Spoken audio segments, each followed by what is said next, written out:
My name is Kevin Hackett and I own a 1976 Triumph TR6. It was built on the 1st of July, which means it's one of the very, very last before they ceased production.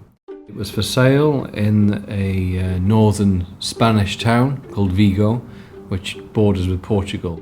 I bought it unseen. It was a bargain, but I had it independently checked by a garage out there.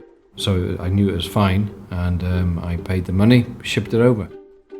I kept an eye on the tracker of the ship every day so I could chart its progress across the season. It took 6 weeks. So by the time it landed here, I was a bit giddy with anticipation. When they finally opened the container, that was the first time I'd actually clapped eyes on it. Seeing it for the first time, it was a relief. I'd convinced myself I'd bought a complete wreck, but seeing this thing, it had a slight covering of dust on it, but that was it. And when we finally got it out, it took about 20 seconds of turning over the engine before it burst into life, and it was good as new. The colour is, well, we all call it orange, but it's actually called topaz. And it was a colour that was offered on that car for the final 2 years of its production. To my knowledge, only one car in Europe is the same colour, and there's certainly only one here in Dubai, and that's mine. The TR6 was really the last of its kind. Even when it was brand new, at the end of the 60s, it was old-fashioned. You have a very squared off, what they call a cam tail. There's very, very few curves. There's a lot of straight lines and straight edges. It looks much more masculine as a result. There are a few things about my car a few details I really love about it. One is the Becker radio cassette player that's in the dash. It just perfectly suits the vintage of the car. And my first experiences with the TR6 were when my father bought one, which was, I think, in 1979, and he bought one as the family car, which pretty much sums him up, really. He's completely eccentric, which is why I love him dearly. But the TR6 got me into cars at that age, and as a family car, it really wasn't practical. There was me and my two brothers who would sit on the back shelf. Thinking about it now, it's laughable. But the sheer excitement of that car to youngsters at the time is difficult to describe. He replaced his TR6 with, as legend goes, a Betamax video recorder. We've ribbed him about that for years and years, and rightly so.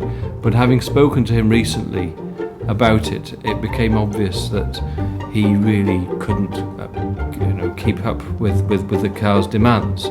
It was so badly made, and he was ploughing so much time and money into it that he was dealing with something which was uncontrollable. When I first climbed into mine, when it was unloaded from the shipping container, the smell just reminded me of being a child. Everything came flooding back. It was a very surreal moment. And twisting the key and then hearing the engine start, it unlocked memories I didn't realise I had. There's a connection definitely between the car that I own and the one that my dad had. But it's never really a simple car to drive. But that's part of the appeal for me, that you've got to work at it. And it's how driving used to be. This was not out of the ordinary in the late 60s and early 70s. It was how cars were. We're so used to being mollycoddled by our automobiles now, where they do everything for us, and we barely need to move a finger to drive them. TR6 is old school, and it requires a different skill set, and that's one of the things I love about it.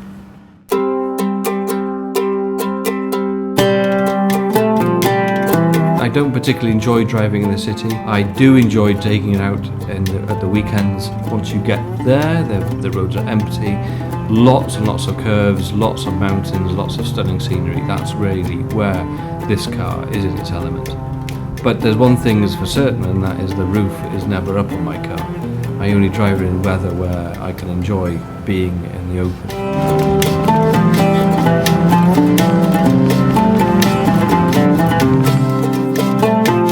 But the desert scenery outside the city starts out as scruffy scrubland, very flat, featureless, almost desolate.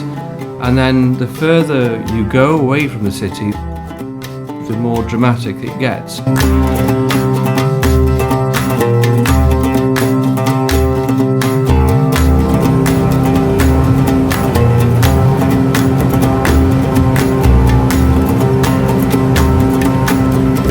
You end up with rolling dunes, the colour of the sand changes, it becomes much more deep, much more orange.